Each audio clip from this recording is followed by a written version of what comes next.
Class 11th के mathematics का chapter 10 यानी कि स्ट्रेट लाइन के मिसलेनियस एक्सरसाइज का क्वेश्चन नंबर 15 क्या है जरा देखिए। Find the distance of the line 4x + 7y + 5 = 0 from the point 1, 2 along the line 2x - y = 0। तो क्या करते हैं स्टूडेंट्स, हम सबसे पहले इसका ग्राफ बना लेते हैं, ठीक है ना। तो इस तरह से ग्राफ बना लेते हैं। एक्स एक्सिस ये रहा, वाई एक्सिस और ये ओरिजिन। ये जो लाइन होगा ना 4x + 7y + 5 = 0, इसका ग्राफ बनाते हैं। तो कुछ इस तरह से ग्राफ आएगा, ठीक है। इस लाइन का इक्वेशन क्या है, 4x + 7y + 5 = 0, ठीक है। इस लाइन का इक्वेशन है। और क्या दिया हुआ है, फ्रॉम द पॉइंट 1, 2, एक पॉइंट है जिसका x कोऑर्डिनेट 1 और y कोऑर्डिनेट 2 है, लगभग यहाँ पर है वो पॉइंट P जिसका कोऑर्डिनेट 1, 2 है, ठीक है। अब हमें क्या करना है, हमें इस पॉइंट से इस लाइन के बीच का डिस्टेंस इस लाइन के अलोंग निकालना है। अगर हमसे सीधे ये पूछा जाता कि इस पॉइंट से इस लाइन का डिस्टेंस क्या होगा, तो हम बहुत ही आसानी से परपेंडिकुलर डिस्टेंस वाला इस तरह से फॉर्मूला लगाते, परपेंडिकुलर डिस्टेंस निकाल लेते, ठीक है। ये परपेंडिकुलर डिस्टेंस Pn हम निकाल लेते। Pn = मॉड ऑफ ये जो फॉर्मूला पढ़े थे ax1 + by1 + c1 √a² + b², इसके हेल्प से हम डिस्टेंस निकाल लेते। लेकिन हमें क्या कहा गया है कि आपको डायरेक्टली ये डिस्टेंस नहीं निकालना है, इस पॉइंट से इस लाइन के बीच का डिस्टेंस डायरेक्टली नहीं निकालना है। आपको क्या करना है, आपको इस लाइन के अकॉर्डिंग निकालना है, इस पॉइंट का इस लाइन से डिस्टेंस। तो देखिए स्टूडेंट, हम इस लाइन को भी ड्रॉ करेंगे इस प्लेन में।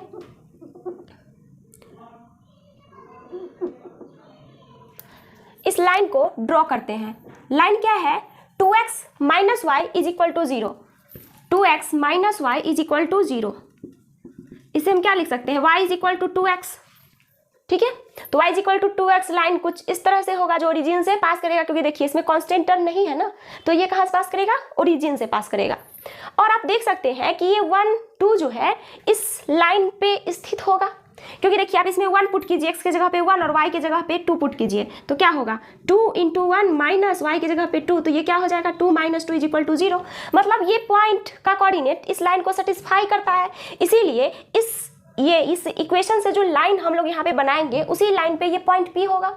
मतलब हमें पॉइंट P से होते हुए लाइन बनाना होगा, ठीक है ना। और होना भी चाहिए, क्योंकि हम लाइन के अकॉर्डिंग, लाइन के अलोंग ही तो हम इस पॉइंट का इस लाइन से डिस्टेंस निकालेंगे ना। तो देखिए स्टूडेंट, वो लाइन पहले हम ड्रॉ करते हैं। कुछ इस तरह से वो लाइन होगा और इसको आगे तक बढ़ाते चले जाएंगे, ठीक है ना। ये लाइन होगा इस तरह से। ये इक्वेशन को ना मैं इधर लिख देती हूँ नीचे, इस लाइन की इक्वेशन को मैं यहाँ पे लिख देती हूँ। क्या है लाइन का इक्वेशन, 4x + 7y + 5 = 0, और इस लाइन का इक्वेशन क्या है, 2x - y = 0, ठीक है। अब हमें क्या करना है, इस पॉइंट से find the distance of the line from the point along the line, ये डिस्टेंस निकालना है। P से लेके यहाँ तक का जो ये डिस्टेंस होगा, मैं इसे n मान लेती हूँ इस पॉइंट को, तो हमें क्या चाहिए, Pn चाहिए। तो देखिए ये जो डिस्टेंस है ना इस लाइन के अकॉर्डिंग है, तो लाइन के अकॉर्डिंग ये परपेंडिकुलर डिस्टेंस नहीं है, ठीक है ना। क्योंकि अगर ये परपेंडिकुलर अगर होगा तो फिर इस लाइन का स्लोप और इस लाइन के स्लोप का प्रोडक्ट क्या होगा, -1 हो जाएगा।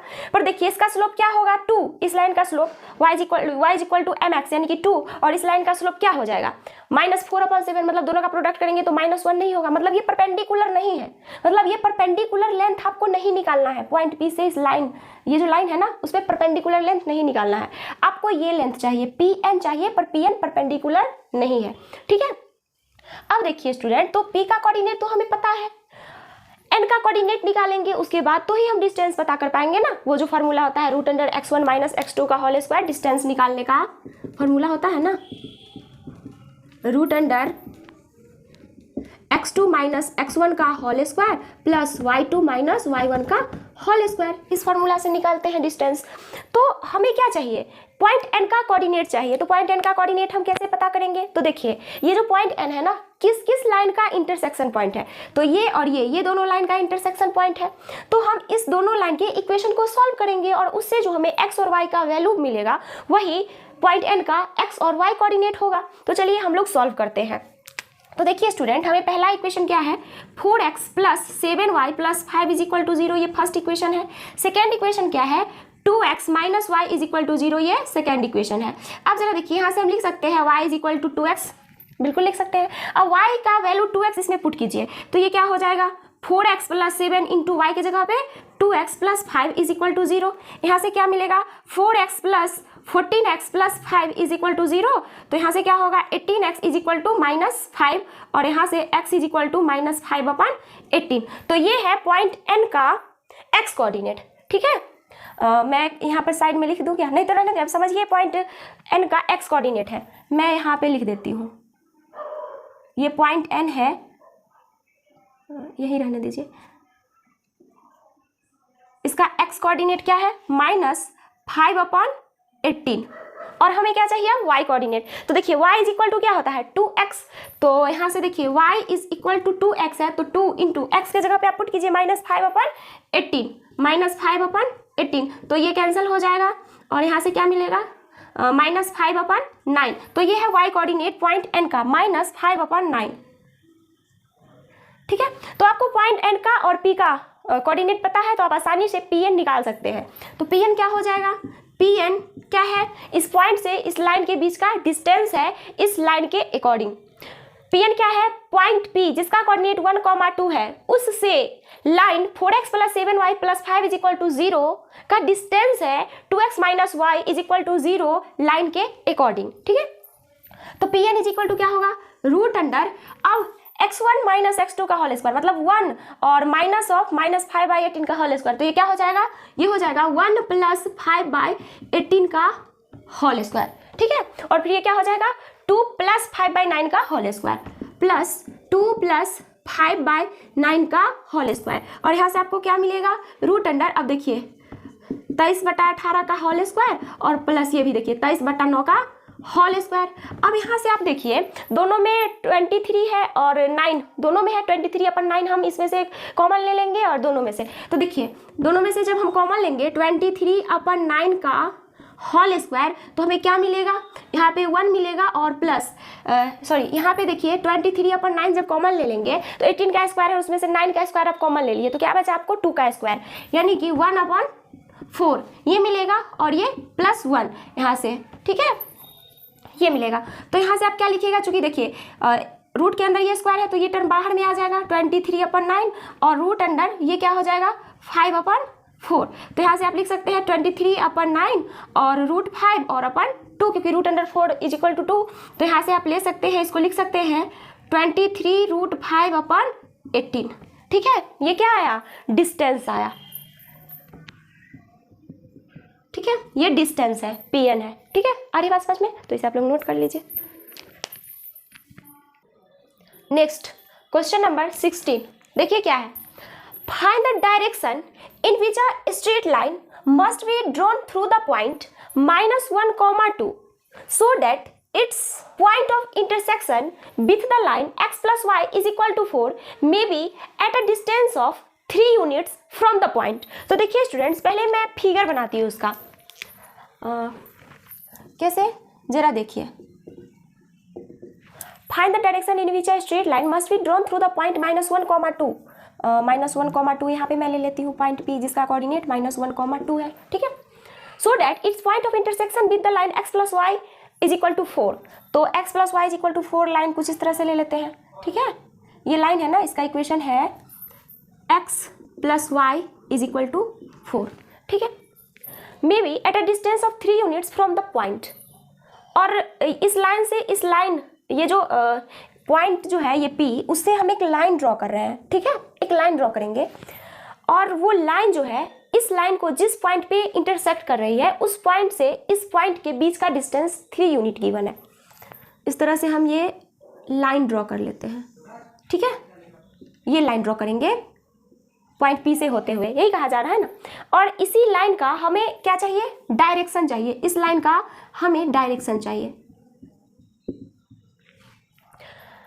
और यहाँ पॉइंट पी है, मान लेते हैं दोनों, ये जो लाइन है ना जिसका हमें डायरेक्शन चाहिए, वो लाइन इस लाइन को पॉइंट क्यू पे इंटरसेक्ट कर रही है। तो ये पी क्यू जो होगा ना, पी क्यू, इसके बीच का लेंथ 3 यूनिट गिवन है, ठीक है, ये लेंथ 3 यूनिट। ये सारी चीजें हमें दिया हुआ है। देखिए क्या दिया हुआ है, find the direction in which a straight line must be drawn through the point -1, 2, मतलब -1, 2 से एक लाइन ड्रॉ किया गया है जिसका हमें डायरेक्शन पता करना है, so that it's point of intersection with the line x + y = 4 may be at a distance of 3 units from the point. तो और वो लाइन जो है जिसका हमें डायरेक्शन पता करना है, वो लाइन इस लाइन को, जिसका इक्वेशन x + y = 4 है, इस लाइन को जिस पॉइंट पे इंटरसेक्ट कर रही है उस पॉइंट से ये पहले वाला जो पॉइंट है P का डिस्टेंस 3 यूनिट है। तो ये फिगर में बना दी हूँ, ठीक है। हमें देखिए अभी क्या चाहिए, ऐसा तो अभी तक आप लोग नहीं बनाए थे ना कि लाइन का डायरेक्शन का आप क्या निकालते थे, इक्वेशन निकालते थे, लाइन का स्लोप निकालते थे। तो देखिए डायरेक्शन हमें यहाँ पर पूछा जा रहा है कि लाइन, ये जो लाइन है ना पी क्यू इस तरह से लाइन जो है, मैं इसे लाइन L2 मान लेती हूँ और इसे लाइन L1, ठीक है। तो ये लाइन L2 का डायरेक्शन चाहिए। तो डायरेक्शन का मतलब क्या होता है स्टूडेंट्स, सोचिए डायरेक्शन क्या होता है, किसी भी लाइन का डायरेक्शन निकालने का क्या मतलब होता है। तो देखिए ये है एक्स एक्सिस, ठीक है। अब मैं एक ये लाइन ले रही हूँ, ठीक है। ये लाइन जो है प्लेन में है, स्पेस में नहीं है, प्लेन में है। इस तरह से लाइन ले लेते हैं। तो देखिए ये इसका स्लोप मैं अगर आपसे पूछूं तो आप क्या कहिएगा, 10 90 डिग्री। तो 10 90 अनडिफाइंड हो जाएगा। इसका स्लोप, हाँ कुछ स्लोप होगा, स्लोप इस तरह से आप निकालते जाइएगा। स्लोप इधर देखिए, ये स्लोप इधर अनडिफाइंड था ना, आप स्लोप को इधर कीजिए, मतलब लाइन को घुमाइए तो क्या होगा, स्लोप घट रहा है। लाइन को आप घुमा रहे हैं तो स्लोप घट रहा है। लाइन को जब आप इस तरह से घुमा रहे हैं एंटी क्लॉकवाइज डायरेक्शन में तो स्लोप बढ़ रहा है, ठीक है। मतलब लाइन के घूमने से स्लोप घटता और बढ़ता है। लाइन जो है, लाइन के घूमने से, देखिए स्लोप कम है, फिर ज्यादा हुआ स्लोप, फिर ज्यादा हुआ स्लोप, इस लाइन का स्लोप की मैं बात कर रही हूँ। ये थीटा बढ़ते जाएगा, यहाँ पे थीटा क्या है 0, तो लाइन का स्लोप क्या है 0। थीटा बढ़ते जाएगा, जैसे थीटा ये मतलब इस लाइन और एक्स एक्सिस के बीच का एंगल 30 डिग्री, तो इस लाइन का स्लोप 10 30 डिग्री यानी कि 1/√3। अब 60 डिग्री यानी कि 10 60 डिग्री स्लोप इस लाइन का हो जाएगा। 10 60 डिग्री बोले तो √3 स्लोप हो जाएगा। तो इस तरह से जब आप लाइन का डायरेक्शन चेंज करते हैं तो स्लोप चेंज होता है। जब डायरेक्शन चेंज किए हैं आप लाइन का तो स्लोप चेंज हुआ है लाइन का, मतलब डायरेक्शन चेंज होने से स्लोप चेंज होता है। तो डायरेक्शन का मतलब स्लोप है, क्योंकि डायरेक्शन में चेंज हुआ डायरेक्शन, तो क्या हुआ, स्लोप में भी चेंजिंग हुआ, स्लोप भी चेंज हुआ। तो डायरेक्शन चेंज होने से स्लोप चेंज होता है, तो डायरेक्शन से ही स्लोप का ही उससे है लगाव, ठीक है। तो लाइन का जो डायरेक्शन अगर आपसे पूछा गया है लाइन का डायरेक्शन क्या है, तो आप समझिए कि लाइन का स्लोप क्या है, ठीक है। जब भी आपसे पूछा जाए किसी भी प्रश्न में कि लाइन का डायरेक्शन बताइए, तो आप क्या कीजिएगा, लाइन का स्लोप बताइएगा, क्योंकि स्लोप घटने और बढ़ने से ही लाइन का डायरेक्शन जो है वो चेंज होता है, ठीक है। अभी आप लोग देखें, मैं समझाई। तो आपको क्या करना है, लाइन L2 का स्लोप निकालना है, ठीक है। तो देखिए स्टूडेंट, स्लोप कैसे निकालेंगे, स्लोप तो मैं क्या करती हूँ, लाइन L2 का इक्वेशन ले लेती हूँ स्लोप इंटरसेप्ट फॉर्म में।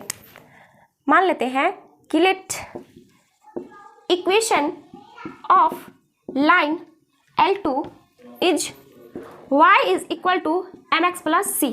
ये है इक्वेशन इस लाइन का। मान लिए ये स्लोप इंटरसेप्ट फॉर्म में इक्वेशन लिए हैं हमें इसी m का वैल्यू चाहिए, क्योंकि ये लाइन L2 का इक्वेशन है तो स्लोप है ना, लाइन L2 का है, ये स्लोप है m, हमें ये m चाहिए, मतलब डायरेक्शन चाहिए, क्योंकि स्लोप ही हमें डायरेक्शन बताता है। तो ये m क्या होगा, कैसे निकालेंगे, तो देखिए स्टूडेंट, ये जो लाइन L2 है ये पॉइंट P से होके पास करती है और पॉइंट P का कोऑर्डिनेट आपको दिया हुआ है। तो चूंकि लाइन L2 पे पॉइंट P है, तो इसका मतलब है कि पॉइंट P का x और y कोऑर्डिनेट में जब हम x और y इसमें पुट करेंगे इक्वेशन में, तो LHS = RHS आएगा, ठीक है ना। तो देखिए इसमें हम पुट करेंगे, लिखेंगे line L2 passing through the point p minus 1, 2 और इसलिए क्या होगा y का जगह पे आप 2 पुट कीजिए is equal to m, x की जगह पे -1 पुट कीजिए और प्लस c, y के जगह पे आप 2 पुट किए, m को m रहने दिए और x की जगह पे आप क्या पुट किए -1 और प्लस c। ठीक है, अब जरा देखिए ये क्या होगा, यहाँ से आप क्या लिखेंगे, c का वैल्यू आपको पता चलेगा कि c क्या होगा, तो c हो जाएगा ये हो जाएगा -m और ये 2, तो c इज इक्वल टू हो जाएगा m+2। ठीक है, क्योंकि ये c है और ये -m उधर आएगा तो +m। ठीक है, तो 2 + m यानी कि c is equal to m+2 लिख सकते हैं। तो ये हमें c का वैल्यू मिला। तो लाइन का इक्वेशन क्या होगा, लिखेंगे equation of line L2 is क्या होगा, y is equal to mx plus c की जगह पे आपको क्या आया है m+2। तो ये लाइन का इक्वेशन है। ठीक है, लाइन L2 का इक्वेशन आपको क्या आया, इस लाइन L2 का इक्वेशन आपको आया है, क्या है equation, y is equal to mx plus m+2, y is equal to mx plus m+2। ठीक है, ये इक्वेशन है लाइन L2 का।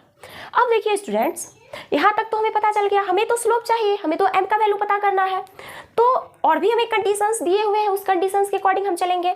तो देखिए ये जो है ना PQ का लेंथ 3 दिया हुआ है, तो हम क्या करेंगे, पहले Q का कोऑर्डिनेट निकालते हैं और उसके बाद PQ निकालेंगे, √x1 - x डिस्टेंस फार्मूला से PQ निकालेंगे। तो पहले हमें क्या करना होगा, Q का कोऑर्डिनेट पता करना होगा।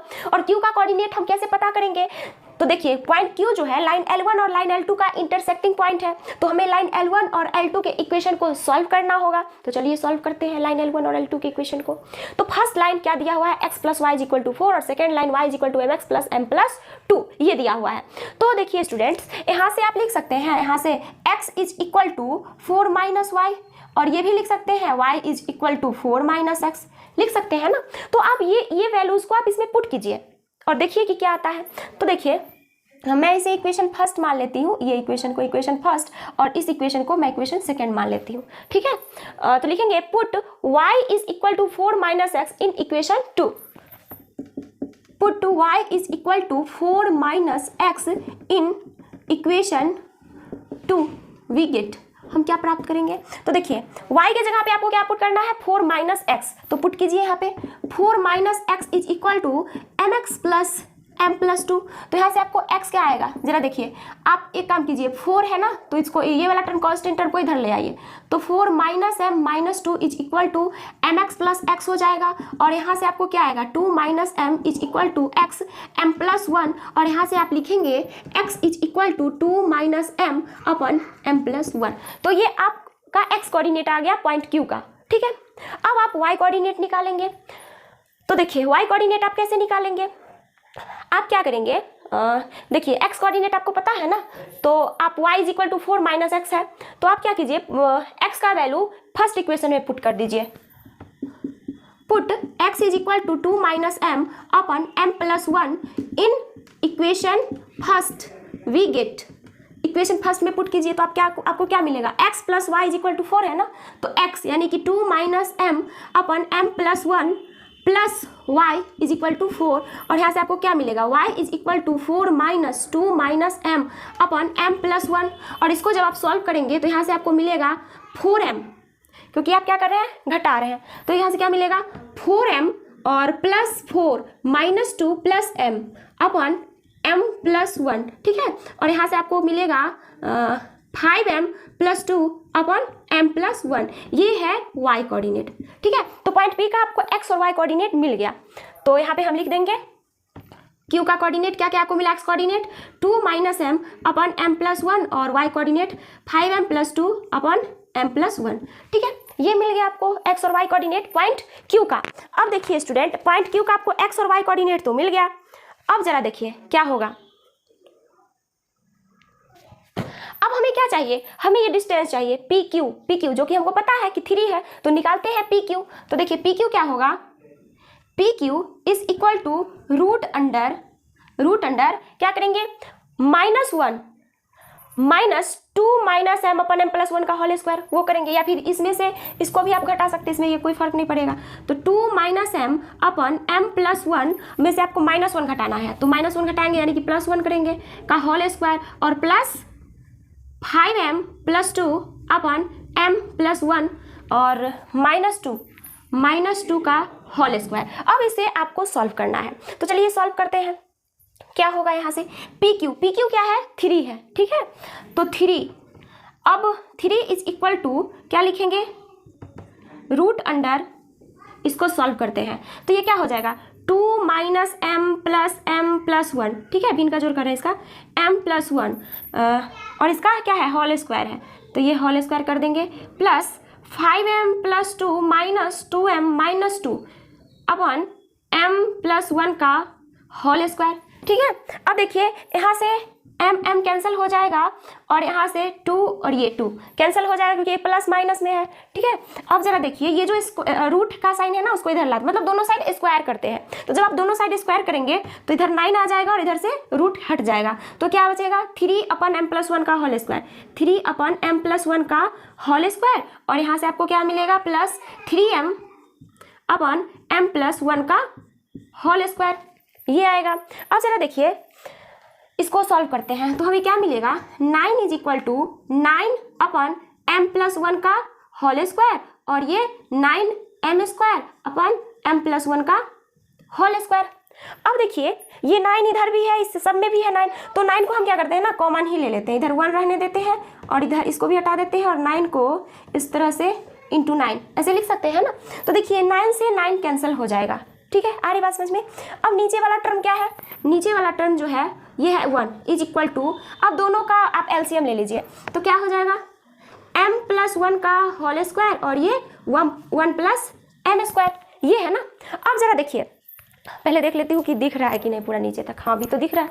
तो देखिए ये m+1 का होल स्क्वायर क्या हो जाएगा, इसको इधर लाएंगे तो ये क्या हो जाएगा, m² + 2m+1 और ये 1+m², तो m² से m² कैंसिल, 1 से 1 कैंसिल, और यहाँ से आपको मिलेगा 2m इज इक्वल टू 0। देखिए 2m इज इक्वल टू 0 आएगा, इसका मतलब है कि m इज इक्वल टू 0 होगा। और m क्या है, लाइन L2 का स्लोप है और वो स्लोप जो है वो 0 है, और स्लोप 0 कब होता है, जब लाइन x एक्सिस के साथ 0 डिग्री का एंगल बनाता है, ठीक है। तो x एक्सिस के साथ 0 डिग्री का एंगल बनाएगा यानी कि वो खुद x एक्सिस होगा लाइन। तो देखिए लाइन x एक्सिस तो हो नहीं सकता, लाइन, हाँ ये लाइन L2 जो है वो x एक्सिस नहीं हो सकता, क्योंकि देखिए अगर वो x एक्सिस होगा तो -1,2 उस पे नहीं होगा, ठीक है, क्योंकि उस पे तो x एक्सिस पे तो जो भी कोऑर्डिनेट होंगे, जो भी पॉइंट होंगे उसके x कोऑर्डिनेट होंगे पर y कोऑर्डिनेट तो 0 होंगे, तो लाइन L2 जो होगा वो x एक्सिस तो नहीं होगा, क्योंकि हम लोग जानते हैं कि x एक्सिस का स्लोप क्या होता है, 0 होता है, तो ये लाइन L2 x एक्सिस होगा नहीं, तो x एक्सिस के पैरेलल लाइन होगा। तो हम लिखेंगे ये जो लाइन होगा ना पैरेलल टू x एक्सिस, हमें यही चाहिए, डायरेक्शन पूछ रहा है तो बोलेंगे line L2 is parallel to x axis, line L2 is parallel to x axis, ठीक है। मतलब वो जो लाइन जिसका हमसे डायरेक्शन पूछा जा रहा था तो वो लाइन का डायरेक्शन हम बोलेंगे कि वो x एक्सिस के पैरेलल है, ठीक है। और एक बात और, जरा देखिए जब लाइन x एक्सिस के पैरेलल होगा तो इसका क्या मतलब है कि वो y एक्सिस पे परपेंडिकुलर होगा, ठीक है।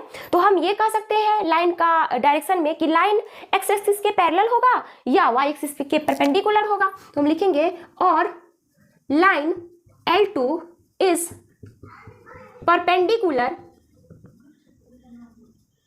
ऑन y एक्सिस, ठीक है। तो ये दोनों में से कोई एक लिखेंगे लाइन का डायरेक्शन, ठीक है। तो इसे आप लोग नोट कर लीजिए। नेक्स्ट क्वेश्चन नंबर 17, देखिए क्या है, the hypotenuse of a right angle triangle has its and at the point 1,3 and -4,1। एक राइट एंगल ट्रायंगल है जिसके हाइपोटेनस के एंड पॉइंट का कोऑर्डिनेट क्रमशः 1,3 और -4,1 दिया हुआ है। Find the equation of the legs perpendicular sides of the triangle. तो हमें क्या करना है, हाइपोटेनस का एंड पॉइंट तो हमें दिया हुआ है और हमसे कहा जा रहा है, हमसे पूछा जा रहा है कि उस हाइपोटेनस का लेग्स यानी कि परपेंडिकुलर साइड्स का इक्वेशन निकालिए, क्या होगा। तो देखिए आप जानते हैं ना कि राइट एंगल ट्रायंगल कैसा होता है, कुछ इस तरह से होता है राइट एंगल ट्रायंगल, ये 90 डिग्री, ठीक है। इसमें आपको ये हाइपोटेनस है, तिरछा जो लाइन होता है ना, टेढ़ा तिरछा, वो हाइपोटेनस होता है, और वो हाइपोटेनस जो होता है वो इस ट्रायंगल के तीनों साइड के लेंथ, उस तीनों साइड के लेंथ की अगर तुलना की जाए तो वो सबसे बड़ा ये होता है, इसका लेंथ होता है। हाइपोटेनस हमेशा बड़ा साइड होता है, ठीक है।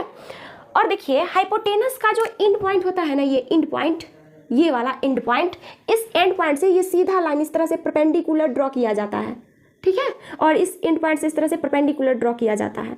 तो वो जो ड्रॉ किया जाता है ना परपेंडिकुलर, तो इस तरह से यहाँ पे चूंकि इस पे ये परपेंडिकुलर और ये परपेंडिकुलर, तो ये दोनों यहाँ पे आपके इंटरसेक्ट कर जाती है। इस तरह से परपेंडिकुलर ड्रॉ करते हैं, यहाँ से इस एंड पॉइंट से इस तरह से परपेंडिकुलर ड्रॉ करते हैं, तो जहाँ पे इंटरसेक्ट करती है ना, तो वहाँ पे 90 डिग्री का एंगल बन जाता है। और ये तो ये क्या है, हाइपोटेनस होता है। और ये देखिए हाइपोटेनस का एंड पॉइंट ये है, और एंड पॉइंट का ये लेग्स, ये इस तरह से लेग्स बना हुआ है, लेग्स है, ठीक है। ये हाइपोटेनस है, इसका ये एक लेग्स है और एक दूसरा लेग्स है, और लेग्स आपस में क्या होते हैं, परपेंडिकुलर होते हैं, इसलिए लेग्स को क्या बोलते हैं, परपेंडिकुलर साइड भी बोलते हैं, ठीक है। तो हमें क्या दिया हुआ है, ये जो हाइपोटेनस है ना, उसका एंड पॉइंट, दोनों एंड पॉइंट का कोऑर्डिनेट दिया हुआ है, और हमसे परपेंडिकुलर, ये जो दो परपेंडिकुलर लाइन है ना, जो कि क्या है, लेग्स है, उसका इक्वेशन पता करना है। तो देखिए कैसे हम पता करते हैं। तो पहले हमें क्या करना होगा, फिगर बनाना होगा। फिगर से हम बहुत अच्छे तरह से समझते हैं, इसलिए फिगर बना लेते हैं पहले। तो देखिए स्टूडेंट्स, फिगर बना देते हैं इस तरह से।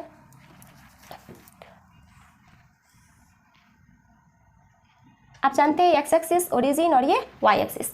अब देखिए स्टूडेंट्स, क्या है, कोऑर्डिनेट दिया हुआ 1,3, तो ये 1 ले लीजिए यहाँ पे, और 3 1 2 3 यहाँ ले लीजिए। तो ये पॉइंट जो होगा ना, ये क्या होगा, 1,3, ठीक है। एंड -4,1 एक्स में -1 1 2 3 4 -4,1, तो लगभग यहाँ पे पॉइंट हो जाएगा -4,1, ठीक है। पॉइंट को हम लोग ड्रॉ कर लिए, इसका नाम दे देते हैं P और इसका नाम दे देते हैं Q। तो इसको मिलाएंगे तो हमें क्या मिलेगा, PQ लाइन सेगमेंट मिलेगा, ठीक है। ये PQ लाइन सेगमेंट मिलेगा। अब ये जो है ना PQ ट्रायंगल का हाइपोटेनस है। तो हाइपोटेनस जैसे ये पता था, तो उसे हम सीधा इस तरह से लाइन इस तरह से परपेंडिकुलर ड्रॉ किए, इस पॉइंट से परपेंडिकुलर ड्रॉ किए, ठीक है ना। तो ऐसा ही, अब तो वो क्या है, लेग्स है, ये परपेंडिकुलर क्या है, लेग्स है। तो यहाँ पे देखिए इस पॉइंट से मैं सीधा ऐसे लाइन ड्रॉ कर देती हूँ, ठीक है। और इस पॉइंट से भी मैं सीधा इस तरह से एंड पॉइंट से लेग ड्रॉ कर देती हूँ, ठीक है। तो और इस पॉइंट को जहाँ पे वो दोनों लेग इंटरसेक्ट किया एक दूसरे को, उस पॉइंट का कोऑर्डिनेट मैं R ले लेती हूँ, और उस पॉइंट को मैं R से रिप्रेजेंट कर रही हूँ। और ये जो है ना परपेंडिकुलर साइड, तो हम लोग जानते हैं परपेंडिकुलर साइड के बीच का एंगल 90 डिग्री होता है, तो ये 90 डिग्री को रिप्रेजेंट कर रहा है, ठीक है। अरे बात समझ गया, फिगर समझ गए। अब हमें क्या चाहिए, इक्वेशन चाहिए, किसका, QR का और PR का, ठीक है ना। यही तो है परपेंडिकुलर, यानी कि यही तो है लेग्स, इस ट्रायंगल हमें लेग्स यही चाहिए, ठीक है। तो देखिए स्टूडेंट, ये लेग जो है QR, आपको देखने से क्या लग रहा है, ये QR जो है वो एक्स एक्सिस के पैरेलल है। लिखेंगे QR is parallel to x axis, and PR जो है वो वाई एक्सिस के पैरेलल है। PR is parallel to y axis, ठीक है। अरे बात समझ में। अब देखिए ये QR जो है एक्स एक्सिस के पैरेलल है, तो एक्स एक्सिस का इक्वेशन क्या होता है, देखिए एक्स एक्सिस का इक्वेशन होता है y = 0, क्या एक्स एक्सिस का इक्वेशन तो ये होता है, और y एक्सिस का इक्वेशन क्या होता है, x = 0, ठीक है। तो QR, ये जो लाइन है ना QR, आप पढ़े थे equation of horizontal line and vertical line में। तो देखिए यहाँ पे चूंकि एक्स एक्सिस का, ये जो एक्स एक्सिस का इक्वेशन है y = 0 इसलिए है क्योंकि एक्स एक्सिस पर के किसी भी पॉइंट का y कोऑर्डिनेट हमेशा 0 होता है, ठीक है। अब यहाँ पे एक्स एक्सिस के पैरेलल है ये पॉइंट QR, तो QR का इक्वेशन क्या होगा, तो देखिए QR जो है, आप QR पे कोई भी पॉइंट ले लेंगे ना, कोई भी पॉइंट ले लेंगे, तो उस पॉइंट का एक्स कोऑर्डिनेट तो चेंज होगा। जैसे आप यहाँ पे पॉइंट ले लेते हैं तो उस पॉइंट का एक्स कोऑर्डिनेट निगेटिव आएगा, आप यहाँ पे पॉइंट ले लेते हैं तो यहाँ पे पॉइंट का एक्स कोऑर्डिनेट पॉजिटिव होगा, मतलब एक्स कोऑर्डिनेट तो चेंज होगा पर वाई कोऑर्डिनेट हमेशा एक ही जैसा रहेगा, वाई कोऑर्डिनेट नहीं बदलेगा, क्योंकि जो यहाँ पर जितना इस पॉइंट का जो वाई कोऑर्डिनेट होगा वही वाई कोऑर्डिनेट सारे पॉइंट का होगा, ठीक है। इस लाइन पे जितने भी पॉइंट होंगे उस सारे पॉइंट्स का वाई कोऑर्डिनेट सेम होगा। तो देखिए इसी लाइन QR पे तो ये पॉइंट Q है जिसका वाई कोऑर्डिनेट क्या है 1 है, तो इस पॉइंट का अगर वाई कोऑर्डिनेट Q है तो इसका भी वाई कोऑर्डिनेट Q, जितने भी पॉइंट होंगे इस लाइन पे वो सारे के सारे पॉइंट का वाई कोऑर्डिनेट 1 होगा। इसीलिए इस लाइन का इक्वेशन जो होगा QR का, equation of QR, equation of Q R is equal to y is equal to 1, ठीक है, y इज इक्वल टू 1 होगा क्योंकि क्यू आर पर के किसी भी पॉइंट का y कोऑर्डिनेट 1 होगा, ठीक है। और वैसे भी ये 0 से लेके यहाँ तक ये जो डिस्टेंस है, ये डिस्टेंस कितना था, 1 यूनिट था, तो यही डिस्टेंस से भी हम लिख सकते थे कि ये डिस्टेंस ऊपर 1 यूनिट है, इसीलिए y is equal to 1 Q R का इक्वेशन होगा। बिल्कुल उसी तरह से देखिए, अब हमें क्या चाहिए, पी आर का इक्वेशन चाहिए, तो y एक्सिस से ये कितने दूरी पे है, पी आर हम तो जानते हैं कि पी आर वाई एक्सिस के पैरेलल है, पर कितने दूरी पे है, जरा देखिए कितने डिस्टेंस है इस दोनों के बीच, तो डिस्टेंस कितना होगा, जितना इस पॉइंट का एक्स कोऑर्डिनेट होगा, क्योंकि एक्स कोऑर्डिनेट तो ही ये डिस्टेंस देगा ना, ये डिस्टेंस, ठीक है ना, यही डिस्टेंस एक्स कोऑर्डिनेट, मतलब यहाँ से लेके यहाँ तक का जो डिस्टेंस होगा वही डिस्टेंस तो ये देगा, वही डिस्टेंस सेम रहेगा, ठीक है। तो ये डिस्टेंस सेम रहेगा तो वही डिस्टेंस हमें बताइए, तो ये एक्स कोऑर्डिनेट जितना होगा, तो एक्स कोऑर्डिनेट क्या है, 1 है, तो इसीलिए इस लाइन का इक्वेशन क्या होगा, वाई एक्सिस के पैरेलल लाइन पी आर का इक्वेशन क्या होगा, जो कि वाई एक्सिस से 1 यूनिट दूरी पे है, तो इस लाइन का इक्वेशन हो जाएगा x इज इक्वल टू 1, ठीक है। तो हम लिखेंगे equation of P R is x is equal to 1, तो यही पी आर और क्यू आर क्या था, परपेंडिकुलर साइड था ट्रायंगल का, तो उसका हम इक्वेशन निकाल दिया और यही हमसे पूछा जा रहा था, ठीक है। तो इसे आप लोग नोट कर लीजिए। नेक्स्ट क्वेश्चन नंबर 18, क्या पूछा जा रहा है, देखिए, find the image of the point 3,8 with respect to the line x plus 3y is equal to 7 assuming the line to be a plane mirror. हमें लाइन को प्लेन मिरर एज्यूम करना है, मानना है कि वो जो लाइन है ना x plus 3y is equal to 7 वो एक प्लेन मिरर है, और ये पॉइंट जो है 3,8 ये एक ऑब्जेक्ट है, तो उसका इमेज क्या होगा, इमेज हमें बताना है। बहुत ही अच्छा प्रश्न है, देखिए इसको सॉल्व करते हैं। प्लेन मिरर हम पहले बना लेते हैं, प्लेन मिरर इस तरह से मैं यहाँ पे बना लेती हूँ प्लेन मिरर, ठीक है। इसका इक्वेशन क्या है, x plus 3y is equal to 7, यहाँ पे एक पॉइंट है जिसका कोऑर्डिनेट 3,8 है, तो इसका इमेज कहाँ बनेगा, आप पढ़े थे ना प्लेन मिरर में इमेज कैसे बनता है, तो आप जानते हैं कि जैसे ये हमारे सामने ये प्लेन मिरर है, तो प्लेन मिरर से जितना दूरी पे हम खड़े हैं, प्लेन मिरर के पीछे उतना ही दूरी पे मेरा इमेज बनेगा। जैसे अगर मैं इसे मान लीजिए कि 1 मीटर की दूरी पे हूँ, तो मेरा इमेज जो होगा ना इस प्लेन मिरर से 1 मीटर की दूरी पे पीछे बनेगा, ठीक है। मतलब ये जो इमेज होगा ना इस पॉइंट पी का, अगर यहाँ से लेके यहाँ तक का डिस्टेंस d है, तो यही d डिस्टेंस पीछे इसका इमेज बनेगा। और ऐसा नहीं है कि ऑब्जेक्ट यहाँ पे है, ये प्लेन मिरर है, तो उसका इमेज वहाँ जाके नीचे बनेगा, नहीं, उसके जस्ट सामने, मतलब एक स्ट्रेट लाइन आप ड्रॉ कर सकते हैं, ठीक है ना। ये ऑब्जेक्ट है, ठीक है, और ये प्लेन मिरर है, तो इस ऑब्जेक्ट का जो इमेज बनेगा ना वो यहाँ पे इधर बनेगा, और ऑब्जेक्ट से लेके इमेज तक आप एक स्ट्रेट लाइन ड्रॉ कर सकते हैं, जो स्ट्रेट लाइन ये प्लेन मिरर पे क्या होगा, परपेंडिकुलर होगा, या प्लेन मिरर स्ट्रेट लाइन जो है ये स्ट्रेट लाइन वो क्या होगा, ये ऑब्जेक्ट और इमेज को मिलाने वाले लाइन पे परपेंडिकुलर होगा, ठीक है। तो देखिए स्टूडेंट, अब हम मान लेते हैं कि d दूरी पर, यहाँ से d दूरी पे ये p डैश पॉइंट P का इमेज है, P डैश, उसी का कोऑर्डिनेट हमें चाहिए, तो मैं इसे x, y मान लेती हूँ। अभी मान लेती हूँ कि पॉइंट P का इमेज P डैश है, और वो इमेज जो है ना उसका कोऑर्डिनेट x, y है, हमें यही निकालना है, इमेज का कोऑर्डिनेट निकालना है।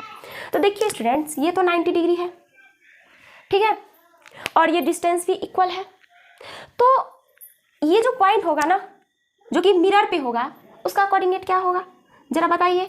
इसका कोऑर्डिनेट क्या होगा, पॉइंट M का कोऑर्डिनेट का क्या होगा, जो पॉइंट M कहाँ है, मिरर पे है, तो हम लोग जानते हैं कि मिड पॉइंट का कोऑर्डिनेट क्या होता है, तो लिखेंगे पॉइंट M का कोऑर्डिनेट 3 + x/2 और 8 + y/2, ये होगा पॉइंट M का कोऑर्डिनेट। और चूंकि पॉइंट M जो है मिरर पे है, इसीलिए मिरर के इक्वेशन में x और y का ये वैल्यू पुट करेंगे तो वो इक्वेशन को सेटिस्फाई करेगा। तो चलिए पुट करते हैं, x के जगह पे ये और y के जगह पे ये, तो लिखेंगे x के जगह पे, पहले में इक्वेशन क्या दे रखा है, x + 3y = 7, तो x के जगह पे पुट कीजिए 3 + x/2 और प्लस y, 3y के जगह पे 8 + y/2, ठीक है, = 7, और यहाँ से हमको क्या मिलेगा, 3 + x = 3 + x, और ये देखिए प्लस ले लेंगे और ये 24 plus 3y is equal to 14। ठीक है, इस तरह से लिख सकते हैं 3 plus x plus 3 8 24 plus 3y, और ये नीचे वाला जो 2 है डिनोमिनेटर वाला इधर मल्टीप्लाई में आ जाएगा तो 14। अब जरा देखिए यहाँ से हम क्या लिख सकते हैं, x प्लस 3y और 24 माइनस 10 यानी कि ये कितना हो जाएगा 13।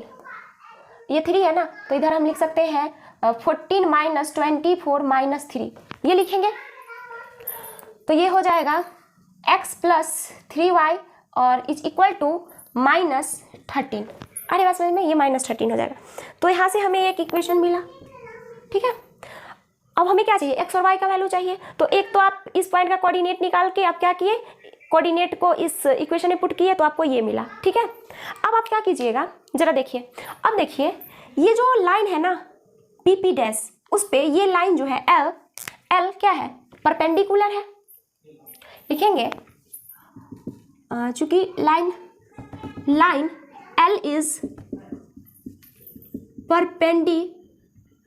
Perpendicular on line PP dash, और इसीलिए क्या होगा, slope of line L into slope of PP dash is equal to -1।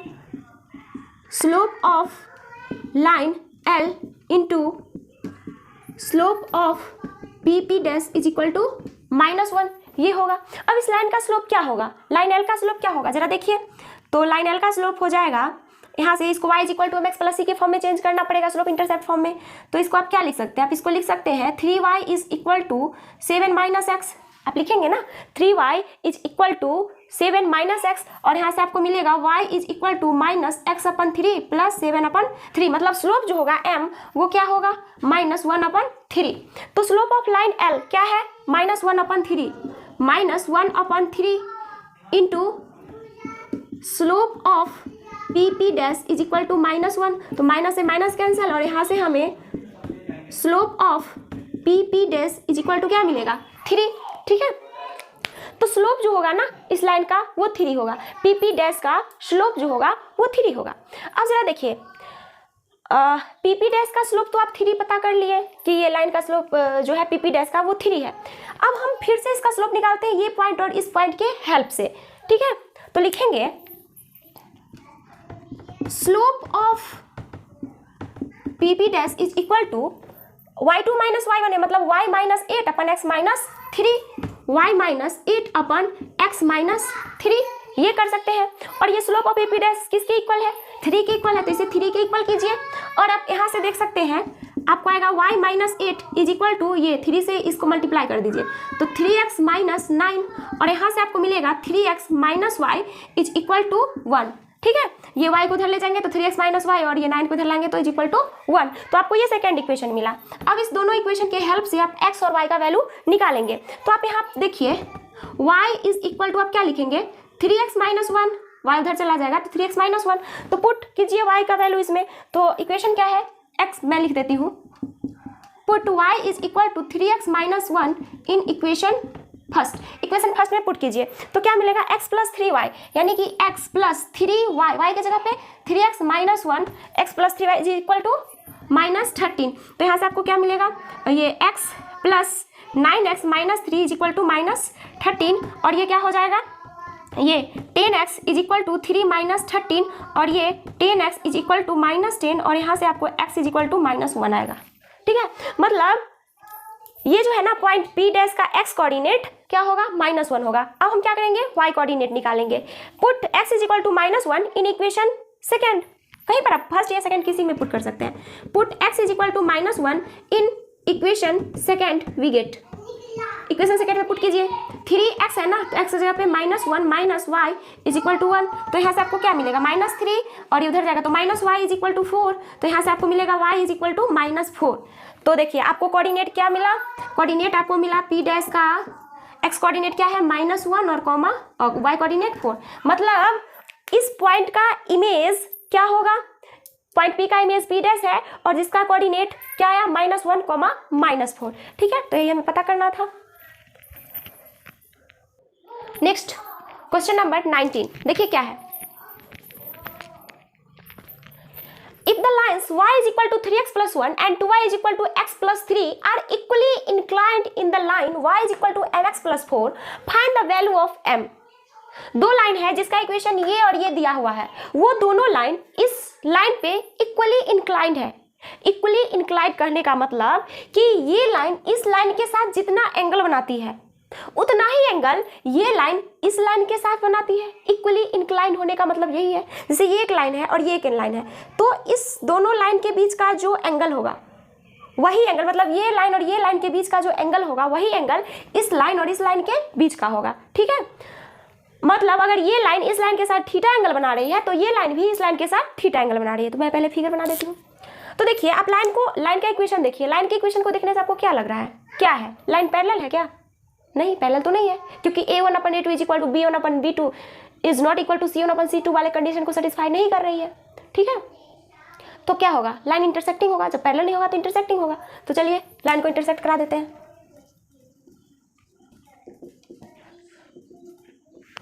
ये लाइन है. ठीक है, ये फर्स्ट लाइन है y is equal to 3x plus 1. ये सेकेंड लाइन है 2y is equal to x plus 3. और ये दोनों लाइन जो है ना इस लाइन के साथ जिसका इक्वेशन है y is equal to mx plus 4.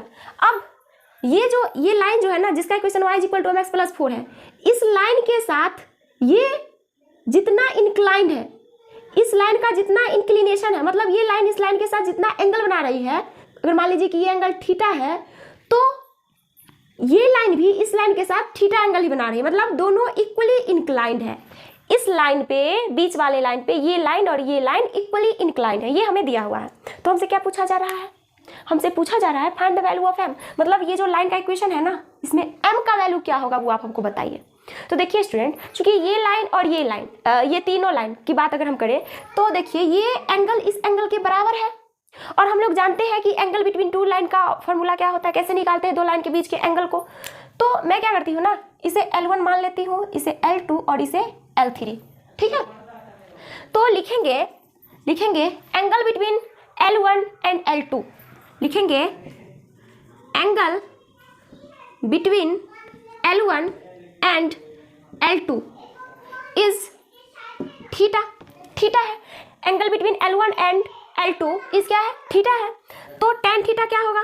tan theta is equal to, हम लोग क्या जानते हैं, tan थीटा होता है m2 minus m1 upon 1 plus m1 into m2. ये होता है.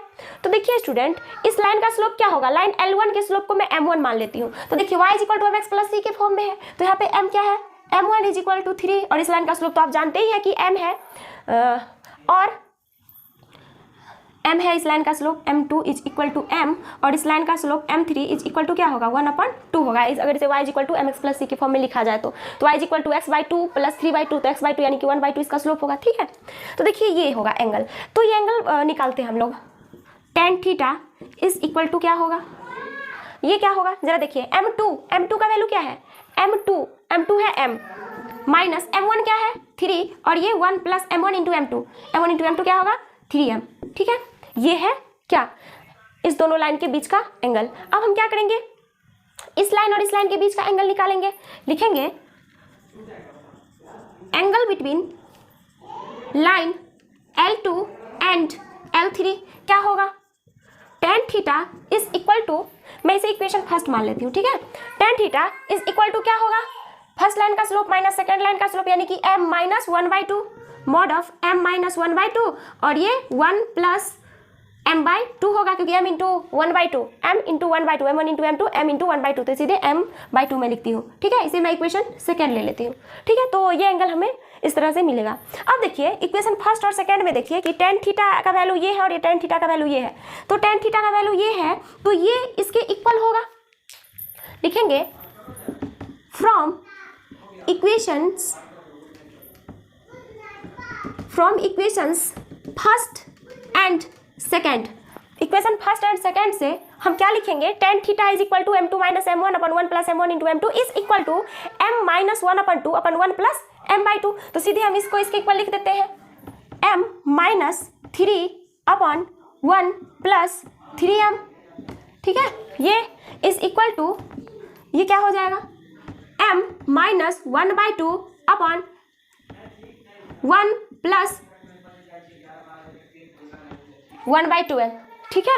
अब देखिए स्टूडेंट, ये इसके इक्वल है, तो यहाँ से दो कंडीशन होगा। एक बार हम देखिए मॉड हटता है तो प्लस माइनस दोनों वैल्यू आता है, तो एक बार हम प्लस वैल्यू लेंगे और एक बार माइनस वैल्यू लेंगे। जैसे अगर mod of A is equal to mod of B है अगर, तो इससे आपको आएगा A is equal to plus minus B, ठीक है। इसको आप इस तरह से लिखेंगे। तो एक बार आप लेंगे A is equal to B और एक बार आप लेंगे A is equal to minus B, तो यहाँ से दो केसेस मिलेंगे आपको, ठीक है। तो देखिए स्टूडेंट, हम एक बार क्या करेंगे, प्लस वाला टर्म लेंगे और एक बार माइनस वाला। तो यहाँ पे देखिए m minus 3 upon 1 plus 3m is equal to plus minus, इसको मैं लिख दूँ 2m minus 1 upon 2 plus m, और दोनों में नीचे में डिनोमिनेटर में 2 आएगा तो वो कैंसिल होगा, मतलब आप इसको इस तरह से लिख सकते हैं 2m minus 1 upon 2 plus m, ठीक है। अब दो केसेस आता है यहाँ से। केस फर्स्ट में मैं इसको इसके इक्वल ले रही हूँ, प्लस वाले को एक साथ मैं प्लस में लूंगी फिर एक बार माइनस में। तो केस फर्स्ट में हम लेंगे m minus 3 upon 1 plus 3m is equal to 2m minus 1 upon 2 plus m, ठीक है, ये लेंगे। तो इससे हमको क्या मिलेगा, इसका इससे मल्टीप्लाई कीजिए, तो इससे आपको मिलेगा, इसका इससे मल्टीप्लाई कीजिएगा 2 प्लस m का इसके साथ, तो पहले आपको इसको m से मल्टीप्लाई कीजिए या फिर इस 2 से आप पहले इसे मल्टीप्लाई कीजिए। तो 2m माइनस 6 और m से मल्टीप्लाई करेंगे तो m स्क्वायर माइनस 3m, ठीक है, इज इक्वल टू क्या आएगा, इससे इसको मल्टीप्लाई करेंगे तो इससे इसको, तो 2m माइनस 1 और 3m से करेंगे तो 6m स्क्वायर और माइनस 3m, ठीक है। और यहाँ से आपको क्या मिलेगा 2m माइनस 3m, यानी कि m square 2m minus 3m minus m minus 6 m square, ये है m स्क्वायर और 2m माइनस 3 यानी कि माइनस m और ये माइनस 6 इज इक्वल टू क्या होगा, देखिए 6m स्क्वायर और माइनस 3m और प्लस 2m है तो माइनस m और यहाँ से क्या मिलेगा माइनस 1, ठीक है। अब देखिए ये इसको सॉल्व करते हैं, तो m स्क्वायर को इधर मैं 6m स्क्वायर को इधर ले आती हूँ तो क्या हो जाएगा m square minus 6m square, तो m square minus 6m square और माइनस m से माइनस m कैंसल और माइनस 1 और ये प्लस 6 उधर कर देती हूँ तो यहाँ से क्या मिलेगा minus 5m square is equal to 5, तो 5 से 5 cancel implies that m square is equal to minus 1 और यहाँ से m is equal to root under minus 1, यानी कि आयोटा, नहीं ऐसा तो हो ही नहीं सकता, ये पॉसिबल ही नहीं है, तो यहाँ पे लिखेंगे इम्पॉसिबल, ठीक है। मतलब m का ये वैल्यू नहीं हो सकता, किसी भी लाइन का स्लोप ये इस तरह का इमेजिनरी नंबर नहीं आ सकता, ठीक है। अब हमें क्या करना होगा, अब इस केस के अकॉर्डिंग जब हम प्लस लिए तो हमें ये पॉसिबल ही नहीं, मतलब स्लोप रूट अंडर माइनस 1 आ गया तो ये तो पॉसिबल ही नहीं है, तो हम केस सेकेंड से चलेंगे। केस सेकेंड, तो केस सेकेंड में हम क्या करेंगे, निगेटिव वैल्यू लेंगे, मतलब m minus 3 upon 1 plus 3m is equal to minus लेंगे, इसके साथ माइनस इंक्लूड करें तो माइनस 2m प्लस 1 हो जाएगा, minus 2m plus 1 upon 2 plus m, ये आ जाएगा, ठीक है। अब इसको सॉल्व करते हैं, तो देखिए स्टूडेंट यहाँ से हमें क्या मिलेगा, मैं इस तरह से ऐसे कर देती हूँ, तो यहाँ से हमें क्या मिलेगा, इसका इससे मल्टीप्लाई कीजिए, इसका इससे, तो ये हो जाएगा 2m minus 6 plus m square minus 3m, ठीक है। अब इसका इससे मल्टीप्लाई कीजिए तो ये हो जाएगा minus 2m plus 1 minus 6m square plus 3m, ठीक है, ये होगा। इसका इससे मल्टीप्लाई करेंगे तो ये माइनस 2m प्लस 1 और ये माइनस 6m स्क्वायर और ये प्लस 3m। अब देखिए स्टूडेंट्स, m स्क्वायर है और इधर माइनस 6m स्क्वायर है, तो इसको इधर लाइए RHS में लाइए, तो m स्क्वायर और माइनस 6m स्क्वायर क्या हो जाएगा 7m स्क्वायर, ठीक है। m स्क्वायर का कहानी खत्म, और ये इधर क्या है माइनस 3m और प्लस 2m, तो यहाँ से क्या आएगा minus m 2m minus 3m क्या होगा माइनस m, और यहाँ से आप लीजिए तो ये क्या होगा माइनस 2m प्लस 3m यानी कि m, तो माइनस m और उधर m को इधर लाइएगा तो माइनस 2m हो जाएगा, इसको सॉल्व कीजिएगा तो। उसके बाद कांस्टेंट टर्म की अगर हम बात करें तो इधर क्या है माइनस 6 है कांस्टेंट टर्म और इधर कांस्टेंट टर्म क्या है 1 है, तो माइनस 6 और इसको ये LHS में लाइए तो माइनस 6 माइनस 1 यानी कि माइनस 7 इज इक्वल टू 0, तो ये आपको क्वाड्रेटिक इक्वेशन आ जाएगा। तो क्वाड्रेटिक इक्वेशन को अब आपको सॉल्व करना है और उससे आपको m का वैल्यू मिलेगा। तो कैसे सॉल्व करेंगे, क्योंकि देखिए आप लोग पढ़े थे, क्या पढ़े थे, मैं यहाँ पे शॉर्ट में लिख देती हूँ, ax square plus bx plus c is equal to 0 का सोल्यूशन कैसे करते थे, x is equal to minus b plus minus root d upon 2a, जहाँ पे d क्या होता था is equal to b square minus 4ac, ठीक है, ये पढ़े थे ना आप लोग, तो उसी के हेल्प से मैं यहाँ पे निकाल रही हूँ। तो क्या होगा m is equal to minus b, यानी कि b की जगह पे क्या है माइनस 2, तो माइनस बी यानी कि plus 2 plus minus root under d, ठीक क्या होगा बी स्क्वायर माइनस 4ac, तो बी स्क्वायर माइनस 2 का square B square minus 4 into A into C, 4 into 7 into C का 7, लेकिन ये माइनस है तो ये टर्म प्लस हो जाएगा अपन 2a 2 इंटू 7, ठीक है। तो यहाँ से आपको क्या मिलेगा, m is equal to 2 plus minus root under 4 plus, अब ये क्या होगा 7 इंटू 7 इंटू 4, तो 49 इंटू 4, तो 49 इंटू 4 क्या होगा,